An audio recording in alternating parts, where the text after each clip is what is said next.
Do you want to? Yeah, I'll try to sort of make it a little bit more personal, right? We'll just. Right. Well, I'll wander around with a mic. Yeah, so, fantastic. Thanks, Ian.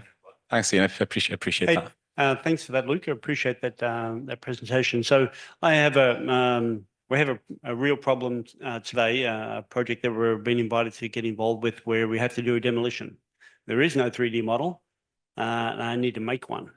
Is there a way to get there? Oh, sorry, you're leaving. I've got it. There you go. I'll have a go at answering that. So. Let me do this. Yeah, great question. So obviously kind of the SCAM to BIM world, I guess, in the first place. So this exercise was generating a 3D model and then running the scan to make sure that the model was correct. The automated aspect of creating that model is something that we're working on at the moment, especially when it comes to kind of the parametric modeling. So recognizing the assets from the scan and generating those models. There are some basic capabilities in terms of turning the point cloud into a mesh. Getting that from a mesh to a workable model is still something that we and many other companies are looking at. There are some tools which claim to do that automated. When I've tried them, that certainly doesn't work. So I think I don't think we're at the position yet where you can scan something and generate a 3D model automatically. I think we're at the position where we can do a lot of the initial legwork and generate a frame and a structure and some of the key assets. We're doing a project at the moment, which is an innovation project, which is utilizing things like basic iOS tools to do laser scans and from that automatically generating a 3D model. And again, that's focusing more on your structural elements. So you'd scan a room, it would generate the key columns, floor plan, structures, etc. And then from that, we'll start to fill it out with MEP as well. So progress in that direction. But yeah, I think we're still a little way off from kind of full automation in that respect. Any of these questions about creating 3D models? No, I think Luke covered it quite nicely. I was looking at the presentation. Look, one of the questions I actually have was around coordinate systems, right? I noticed that in your in your web view, you're using WGS World Geodetic System like 84. I'm just curious in terms of like, obviously when you're doing the point cloud comparison, probably you're using the local grid or something else. It's just interesting in terms of the end user perspective, what you're supposed to be doing with the tools that you have at your disposal, right? A lot of the times when we're doing these comparisons, comparing the point clouds with the 3D models, right? But we are working on a system that does not have the accuracy of the decision that we need to make. How do we communicate this to the end users, or how are they being informed about that? Have you found this sort of limitations or challenges in terms of how you approach this? Yeah, absolutely. Yeah. All right, of course, yeah. Do you have a view in terms of creation of models from? Yeah, there's some work I know Cambridge University have been doing around automated recognition of form based on what the point cloud comes back with and various photogrammetry tools to actually then automatically generate volumes. But again, it's back to some kind of mesh, which if you've got a library of components, it can match that mesh up against them. There's steps being taken towards that, but I don't think we're at the stage yet where we've got a fully automated, componentized model that's been generated from it. So yeah, if anyone else knows of it, then let us know. I think that's a perfect time for me to step in, actually. So I think the question was, there was no 3D model. How do you create one potentially create one from a 2D set of drawings, or rasterized drawings? Timely question. So I'm working for a company called Modelizer. I'm leading a company called Modelizer. We're a startup, and we are focused on exactly that question. So what, in terms of the art of the possible and what can be achieved, AI has a particular set of technologies called computer vision. They're normally powered by something called I'll be a little bit technical here, a convolutional neural network for the techies. But what this means is, what we have been able to do within the startup Modelizer is train this neural network to look at 2D rasterized drawings in exactly the same way that you're talking about. So not CAD files that have inherent digital data embedded within them, just pixels, pieces of paper, and to detect various aspects of elements and components inside of that drawing. So right now we can identify walls, doors, windows, stairwells, and we can train for other types of artifacts that you might see on a drawing. So for instance, we can look at title blocks. We can understand whether various fields in title blocks have been completed or so on. So I think the capability to do exactly what you've asked to do is coming. We can certainly do some of that today. I'd certainly be very interested in talking to you to understand what that means for demolition.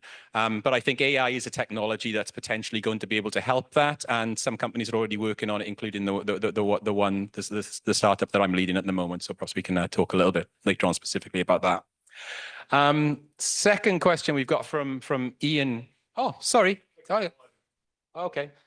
Ivan, yes? I guess I'm less interested in that question than some of the things you just stated, and the way that we use models. I mean, I believe that. I think if you don't get your requirements right, then how the hell do you exploit your data properly? So, it's a bit of a challenge. Anybody disagree with that? If we don't, then the question's meaningless, perhaps. But I was really interested in some of the things you guys were just saying. So I'm going to be a bit naughty because I've got the mic. A number of years ago, I think back in 2014, I was at Defence Science and Technology Laboratory, geekhead inside MOD. And one of the things we were really starting to get bothered about is starting to think about what we called innovation autonomy. Where could we put autonomy to really good effect? And one of the things that we pondered is every time we get a major incident, whether it's something like Grenfell, whether it's an earthquake, catastrophic incident anywhere, we suit up a human being and we send them in to find out what's there. Now, what we're talking here has got to be the answer to doing that, hasn't it? So I've been a bit naughty in rephrasing, but I think what you're saying here, what you guys have been, particularly what you just said there, getting these models so we get an understanding and we're able to say in the platform, this is what we were trying to do then. We couldn't do it back in 2014. And we wanted to find, it wasn't about the platforms, it was about the sensors at that time. Get the sensors in there, find out what's going on. If we've got the model of the facility with the building, the underground, whatever it is, the artifact that's gone through the catastrophic event, if we then can send a sensor platform in that builds up a picture of what's going on there now, compare about what we should have seen, then that stops us sending people in, doesn't it? Before we really understand what it is we're going to do. So I think there's real things beyond what we're talking about there, I think, here. If I can sort of put a quick response into there, Ivan. So involved in some of the Army Reserves Innovation Working Group, we're very involved in subterranean warfare and tunnel investigation. Now, some of you helped me out at one of the community days looking at some of the technologies we could deploy. And one of the things that we brought out was from the mining industry, which is autonomous drones. And when we say autonomous, as in completely autonomous, throw it into the entrance and just let it go. And it will map out the inside of that world and bring back what we're looking for. So that sort of technology is there and it's coming. It probably wasn't as mature as we wanted it to be, but I think with mining money behind that, there is a lot of potential for that coming out. Yes, we kind of had we had the platform. We weren't worried about the drones back in 2014. We were more worried about the sensor arrays. What I think was missing is the kind of models that that are being developed now, because we quite often don't know what's already in there. We've got our 2D drawings, architectural drawings of, say, a building like Grenfell. What we don't have is an image of what should be there, and we have to send somebody in to find out what actually is there. Maybe compare it with a 2D drawing. Oh yeah, there's a stairwell here, or should be a stairwell there. Yeah. But actually, with the kind of models that Luke's able to generate, and you were talking about, you've now got the ability, I think, at last, to have a complete picture of what should be there, what is there, what was built, or as was built, rather than as was designed, as was built. We know we've got a catastrophic incident. We can now send something in knowing what we should see. We now know what we do see. Right now, we can make an evidence-based decision, informed decision on whether to deploy, the two-legged beast in there with a bit of PPE on, and whether it's actually reasonable to send somebody in there, as opposed to actually that's our first response. Yeah. I think we'll put this to the panel actually. Sorry, can I ask that top question then? Whack something back to the panel. Or do you want to? Do you mind if you just continue that one just for a second, because I think it's quite interesting, because I think you were talking there specifically about kind of we talk about all of the digitalization capabilities, and we've had some great examples here, but I think you were focusing on legacy buildings, right? You know, existing buildings that are out there. Looking at, you know, we're developing systems now that we are going to use. Okay, yeah, I mean, I'm going beyond that. You know, there is a legacy aspect to it, but we are now building systems, and it is becoming the norm to use digital expressions of infrastructure. I'll avoid the digital twins. What actually is a digital twin? You know, I'll leave that one there. But we are creating digital expressions. Some of these will end up as digital twins, let's call them. And then what do we do with them? Well, with some we can use them to do predictive maintenance, et cetera, but we can start to look at things like catastrophic events modeling. We can use all of those, you know, all of these techniques to do that. So there are emergent things beyond the current use, which might be to support development design, construction planning, et cetera. But when the model is actually available and the building, or in my view, a railway is in use, there's emergent concerns that you can utilize the models for. So I guess, you know, I was going to talk a bit about what Philip was talking about, product line engineering and modularity, design for. Let me just try to add a little bit to that. And I think you spoke specifically about Grenville, and I think it's a great example and a tragedy. And if anybody's had an opportunity to read the book Show Me the Bodies, which I encourage you to do, the deficiencies in the understanding of that building and the data and the lead up to all of the regulations around the panel in such was absolutely shocking, and you know, a catalogue of mistakes. And I think I'd like to put that kind of question generally to the panel. We talk about digital twins, we talk about static and dynamic data coming together to give us bigger pictures, and I think most of us are talking about that kind of technology within the new build space. I'm really interested in the view of the panel here in terms of how do we apply that same technology to legacy buildings that are already operational, which very often don't have such a significant digital footprint to start with anyway. What kind of utility and what kind of opportunities do you see within that kind of space? Do you want to start?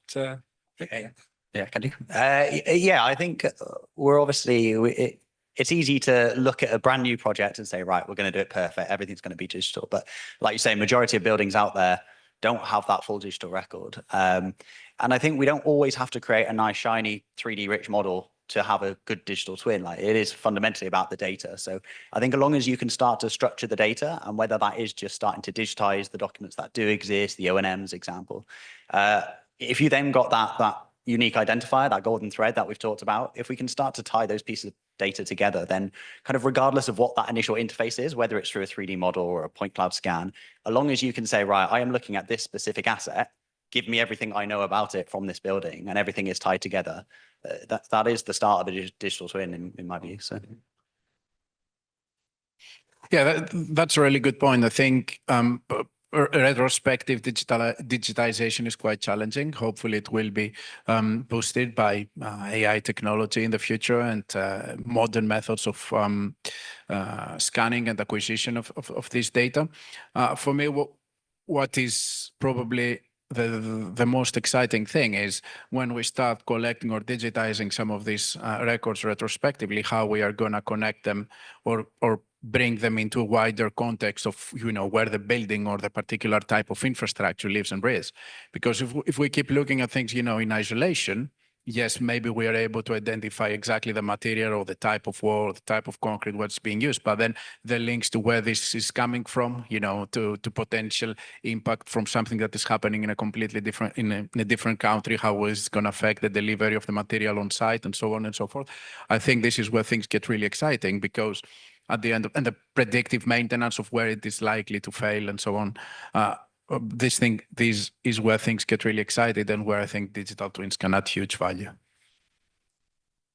Thanks. As someone who's just remodeled built a model of his house that exists already, I know how long it takes to model your house. But I think what's really interesting is the drive for us to be responsible about sustainability. will increase the demand, as we're seeing at the moment, for refurbishment and changes to existing buildings. So I think we have a real opportunity to actually start to replace the 2D paper records and things that have been scanned into archives with a new digital model with all the data attached to it. So I think we have an opportunity here to use the sustainability drive to refurbish buildings to actually capture and use that as an opportunity to create digital records. And I think it should be up. We should think about legislation around making sure that when people actually do refurbish existing buildings, that they have an obligation to start creating digital records as part of that process. Every time we touch a building, we have to make sure, so say if we change the electrics, we have to make sure those electrics are then up to current standards and things. So I think there is a requirement for us as we go forward, certainly with some of our bigger public buildings and other assets, that we start to recreate some of that. My personal view, but I think it'd be a real step forward. Yeah, no, I think I totally agree with that. The digitalization of legacy assets is an important one from many perspectives. Ian, you're going to ask a question now. Yeah, great, brilliant. Absolutely love the bridge design toolkit, and that whole way of doing modular construction is something so close to my heart. I think we miss a trick, and we had a bit of an argument in here yesterday with around the standardization of things, and the fact that it needs to be a toolkit of things. Question was around temporary works and plant and things like that. Obviously, they are a massive part of your budget. They're not really the cheap part. That's you spend a lot of money. When you're doing that modular iterations and design, is that a part of your process? Yeah, 100%, because the cost associated with delivering that element, you have to understand the methods and the systems and the processes that go with it. So at the moment, what we're doing is looking at standardizing, because you've got a standard products and standard methodologies of putting them together, is then rather than every project getting a task sheet and a work briefing sheet of a previous project and changing the title on to say a different project name and taking bits out that were relevant to this project and adding site specific stuff in, is actually having templates for every single product that we have in terms of how it goes together with the temporary works designs that actually then sit with that. So you're not then repeating temporary works designs for the same component that you do just because it's on a different project. So we're starting to generate those templates now, and then when we actually output a bridge model, you don't just get the model, you actually get the suite of documents that sit with that say these are the methods that go with it. And we're also with that we've got a approved installer scheme, so basically that trains you up on the products that are going with that. So I think the enablers that are required to make some of this stuff happen isn't just inventing the product. It isn't just coming up with a configuration tool. It's that someone talked about previously, I think it's yourself, about giving people digital tools and just expecting them to go and use them. It's how you involve all the people in the process with creating the process to actually get the buy-in, because it's like, say, the users of it, if it doesn't work, then what's the point? They'll go back to old methods. So I think the cost associated with the process and bringing that into the digital space is really important. Brilliant. Thank you very much. No, I just echo the last point around bringing everyone in the process. And I think it's very important. It was highlighted earlier to start with why, right? And explain to every stakeholder involved, not from a selfish perspective, what's in it for you, but how it can actually help you deliver better, how it can give you more space and thinking time to deliver, to create an engineering value proposition better and more informed. I think it really starts with the why. And the second part is to make sure that the digital team is integrated with the engineering teams. Yeah, I think from an engineering point of view, yeah, I love the modular approach. Like, I think we were chatting in the break, like we've been talking as an industry about modular for a long time, but infrastructure hasn't really utilized it in much that, in the method that you were describing. So it's great to see it actually happening. And I think there's definitely that point around educating the client as well. And like your comments on that previous question about understanding that instead of doing it by linear space, let's do it by asset and things like that. So I think there's that education piece, both in terms of the client as well as kind of us in the industry. So. Sorry. Barry, you asked a couple of questions. Maybe would you take the mic and just articulate them a little? Keep me within 50 words. Sorry, guys. Phil, your challenges slide was fascinating to me because you're touching on loads of issues. But the simple one I wanted to ask was, how much effort do you have to put into managing a product like that once you've created it? So whether it's, is it a continuous team? Is it a big commitment, or is it, I've got to wait for the next job before I pick this up and revitalize it? Because if we make products, we don't maintain them, we're done for, right? All those other things get riskier and riskier as time goes by.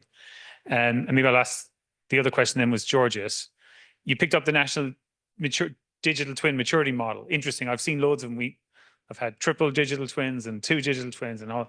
Do you think if we had an industry standard for describing digital twins, it would help clients and everybody know what the hell I'm being offered? Because I see digital twin abused everywhere, right? This is a digital twin. This is a digital twin. And if you agree with the National Digital Twin one, describe shadow to me. Because that's an interesting phrase. So I don't feel you want to go first. That's right. Thanks for that. So yeah, you have to put a team around the process.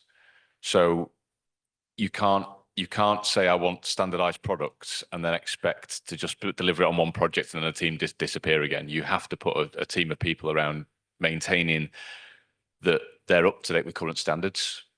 Because if industry codes and standards change, you need to have a flag up to say cover requirements have changed on this, or something's changed there. So therefore the product has to be updated. And you also have to maintain the digital assets that then sit with them. So there's product specification data, and then there's the digital process. So having a database full of well-structured data that relates to that product, you don't just create it and then walk away. You do have to have a team set up around it. So we're moving in Laing at the moment to look at what does the business structure look like around product-based delivery, because we're still set up in a project-based delivery approach. And we have our strengths in those spaces, but how do you actually assemble what the skills you need, what are the right people that have to be part of that team to actually then keep this momentum going forwards? And I think again that comes back to the ability to do that comes back to pipeline. If you know you're going to create a product that's only got a 2-year lifespan, you're only going to invest in that horizon. So it does come back to that. And I think that's where if we start to get more into product spaces, then rather than having one product owner for one product, you can actually get families of products that therefore are owned and maintained, and it allows you to then flex when demand goes up or down and certain products become obsolete and new products are invented. So I think we have to be flexible as we move forwards, but I think in product sets rather than just individual product owners.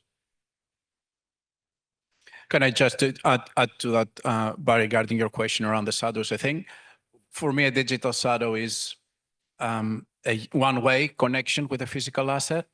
So if we look at the 3 steps I described, you have the model, you have the shadow, and you have the twin. So the model is simply a digital representation that is not connected at all with your physical asset.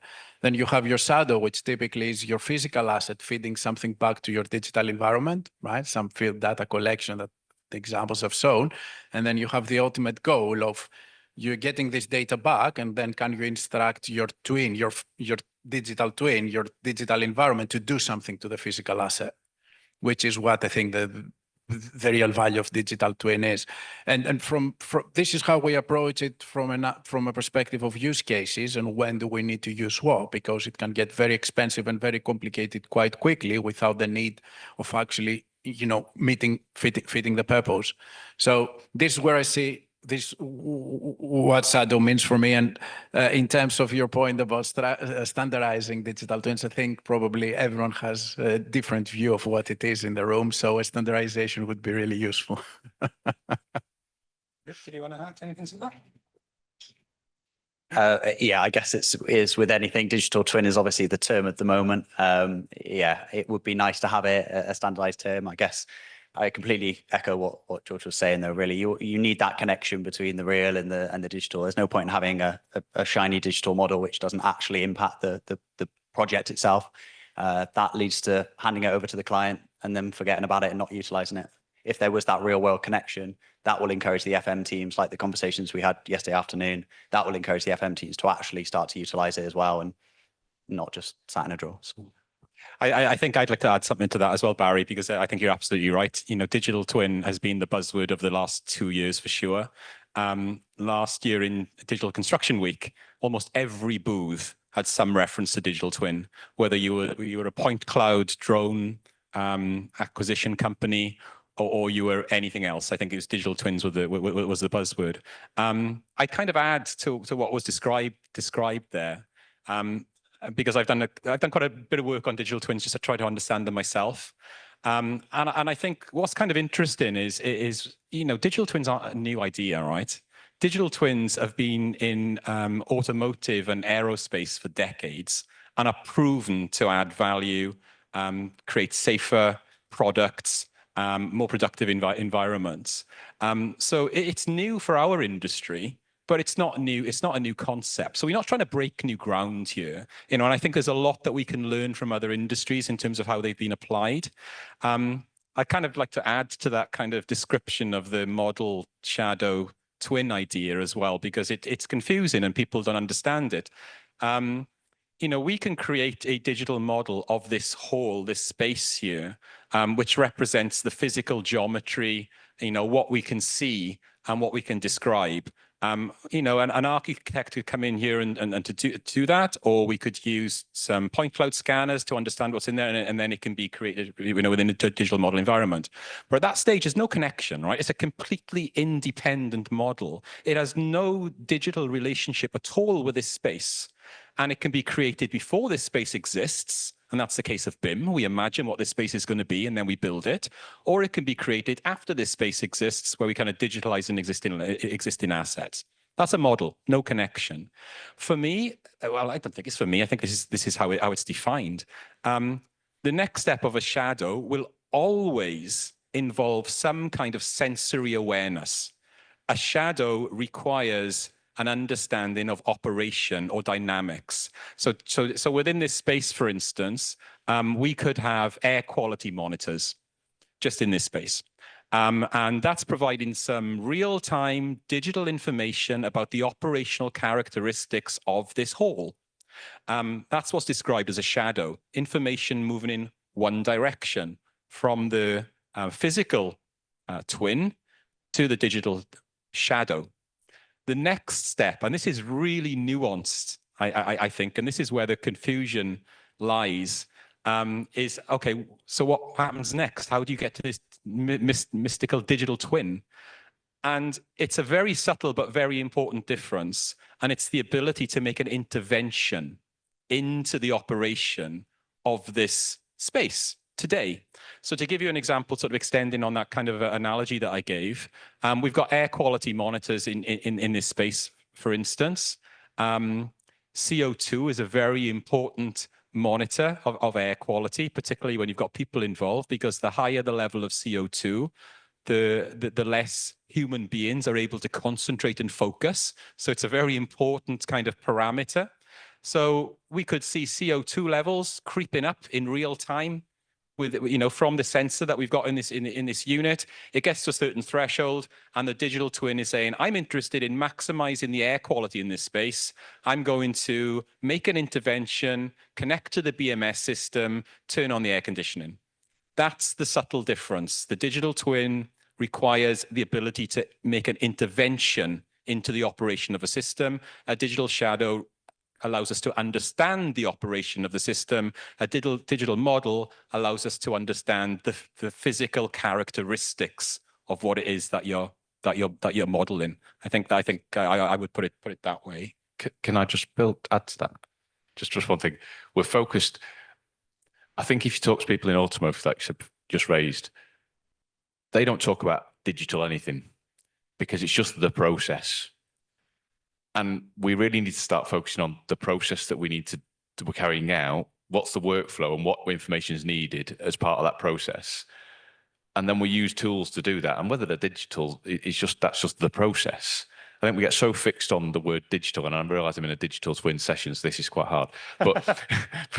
But we sort of all obsessed up with digital twin as a terminology, and I think sometimes it's like, if you digitize a rubbish process, it's still a rubbish process. So understand the process first and the requirements, and then pick the best tools to carry out the process, rather than just focusing on, I must have a digital twin of something. Because I think, like I say, a lot of people's definitions of that are different, and I think process is more important. You want to chat? Okay, we got a couple more questions. We've got some anonymous questions. I don't know if anybody wants to put their hand up and sort of volunteer the name, Sandeep? Yeah, go ahead. Sorry, I forgot to put my name there. So that question is for me. So my earlier comment around on some really great examples of how innovation was used on your projects. Just wondering, how do you make that innovation more inclusive throughout the project? What are the challenges and what are the lessons learned? And do you think AI is an enabler for that, or maybe potentially a barrier? No, that's a great question, Sandeep. So from our perspective, there are two ways where we integrate data and information with site teams. So the first one is start with why again. Work with the engineers and the delivery teams and explain to them why it is better for you to do it that way. In the quality example I mentioned, right, when you fill out the checks, etc., we have added links into material samples, into WBS structures, into IFC packs. There's a lot of drawings and documentation to fill out for, and there was resistance, right? Why do we need to capture all this? We're not capturing them on the regular check sheets. Well, that is exactly the reason. Because now, if you do that way, you will not need to spend your entire time afterwards trying to collate all this data and bring them in a single place, right? When it comes to permitting systems, why to work in a digital way? Well, it makes you work safer. It reduces the error of accidents or non-compliance. These have direct benefit to you as an individual, but also to the project. And so it's very important to be able to explain to them that we are doing this because it helps you rather than because it's something that is imposed by a digital team. That's the one. And the second one is, when we were raising these checks or the permits, I was actually with a team on site doing it. Right? It's not like we build a tool in the background in our office, in our nice space, our conditioned space, and then off you go, use it into a place where there's no network because we're working infrastructure projects in the middle of nowhere, right? So you actually get to experience with them what the problems and challenges are. And the moment they start, having this support straight away, they pick it up. And now the training of all these tools and capabilities is not delivered by the digital teams, which was the ultimate goal. It's delivered by the people that are actually using the tool. So you identify your SMEs or your super users, however you would like to call them, and they pick it up straight away because it feels like something they have been part of. So I think this is key because it makes a lot of more sense for them to understand why they need to code information and data in a way that is not native to them. So yeah, that's my thoughts. Yeah, completely agree. And I think the processes that are introduced through these digital tools need to be as easy, if not easier, than the current processes on site. Site engineers and teams, they're extremely stressed and pressured. They got a load to do. They don't want to do something which takes longer. You need to fit in with their existing processes. Even if long term, it'll save me time in the office. When you're on site, you want to just get something done. So it needs to be seamless. You need to, like you're saying, like even basic things like the forms, you need to have the right drop down list. As soon as you have the wrong data in there and you're like, oh, this doesn't work, throw that away, make a note on my paper, take a photo. It needs to work seamlessly in the time of the data capture. And only then when they go back to the office, can they realize all the rest of the benefits by having it digital and structured and all that good stuff. But so I think working with the site teams to understand what their current processes are, what their current frustrations are, and making sure that the implementation of those processes is seamless is key. Just add to that because Luke raised a really good point. So there is this bottom-up strategy, right? But there needs to be a top-down strategy as well. Barry made a really good comment earlier. We're not data-centric, right? We're data-interested. This means we know data is going to help us do a lot of things, but we're not sure exactly how or what are these things, right? Otherwise, we would invest all of our efforts to do it properly. We're in the process of getting there. And I think the top-down strategy is because, when this resistance happens, right, there is also the aspect that the organization needs to realize that having their records kept in a digital way helps their bottom line. Right? Reduces NCRs, being paid on time, all this good fun stuff that, result in a pay slip at the end of the month to everyone that is on the project, right? That's a simplicity of things. So capturing this data in digital record, this is where you need to have the top-down leadership, which says, yes, it's fine. We did it 50 years ago on pen and paper, even if the client is not mandating, right? This is what it means becoming data-centric, because I realize even if the client doesn't need it, I need it for my organization, right? So as a top-down leadership, I will say, you need to do it that way. And then you'll assign the right responsibility to the digital team to make sure they follow the right process of getting engineers on board, but to have the the maximum outcome, you need to combine both what's coming from site, but also this needs to be embraced by the top as well. I think there's quite an interesting learning curve that the construction delivery teams are on versus where the clients are. I think as contractors, we see direct impact of gathering data on the day-to-day processes that we're carrying out. So when we're investing in digital tools and processes, we're seeing direct impact and benefit. I think in the client space, they're probably a step behind in terms of realizing the benefits of some of the digital, the data that's handed across and things. So we sort of have a demand in the industry to build things in a certain way, but I don't think the client groups are. It's quite a high level of data that's required. So if you think about sort of the asset tags and metadata that are being requested by HS2, say on the bridges that they require, it's literally just some data around the bridge location and is it span 1 or span 2. But they don't actually require the metadata on that individual component and that part and other things. So there's a what can the client actually consume and manage and maintain and usefully make use of versus what we use in construction. There's a slight disparity between them, and so. But I think there is use there. It's just we haven't really realised it yet. You wanted to come in. As a client, Yeah, because I am a client, and yeah. I agree. So I am a client, and I agree with a lot of what you're saying. But I also have a client internally as well. Yeah. And often you've got to go to the client. Yeah, and okay, I'm not throwing this at industry here and say, you've got to go, but you have to go and help your client to understand the capability you have, because they don't often know. Now it's a two-way thing. I've had to go to my supply chain and go, look, what I really want out of my scheme is digital twin at the end of it is probably not really where I need to go. I've got to hand it over to somebody 10, 15 years time, probably not what I really want out of the digital space, but I've got to build it. And I can really leverage digital technologies to be better at construction, be quicker, be less expensive for the taxpayer, be greener. And I know the digital tools can do that, but I don't know your capability. So you need to help me understand where you can deliver that for me. But I've got to have a clear set of outcomes that you can link to. So I think it's absolutely a two-way process.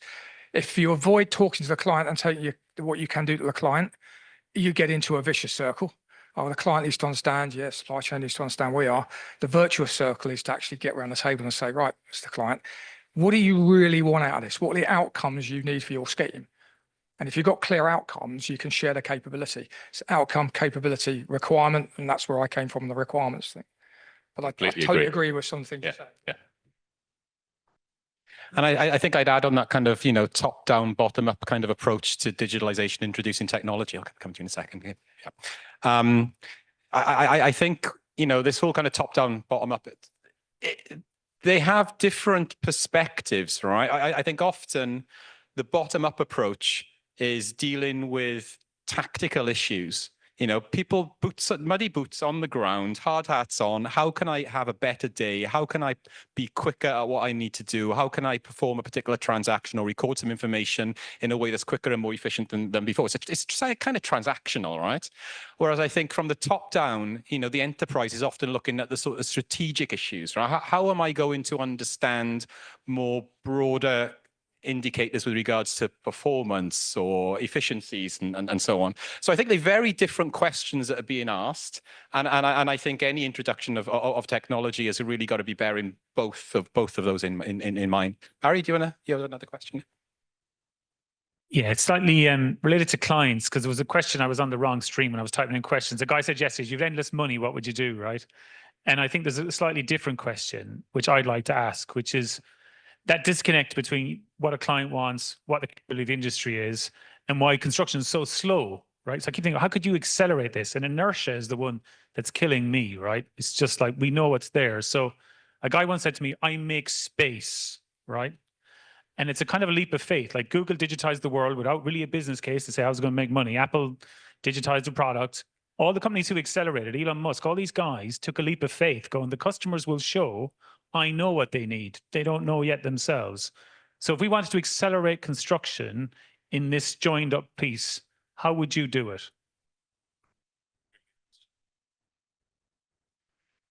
So I think there's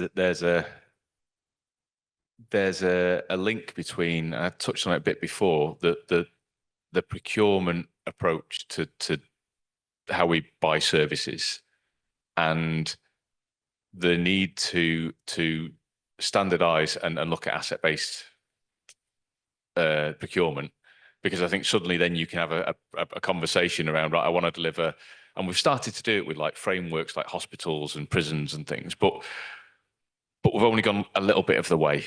We've mapped out that a hospital has these requirements, but we're not prepared to actually take the next step of going, well, let's actually now go and really standardize that and drive a standardized hospital. It's best in class, but let's work out what we can standardize. So do you standardize the invisible, but then make what's visible bespoke and suitable for that environment? And I think we've got to really take a plunge, for me, in terms of how do we really drive the opportunity to standardize by having those conversations with clients around exploiting that opportunity. But I still think the procurement method is a massive enabler to doing that.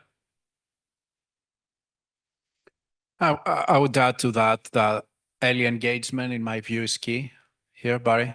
And when I say early engagement, I mean of all the different stakeholders from the stage of project inception or project of conceptual design.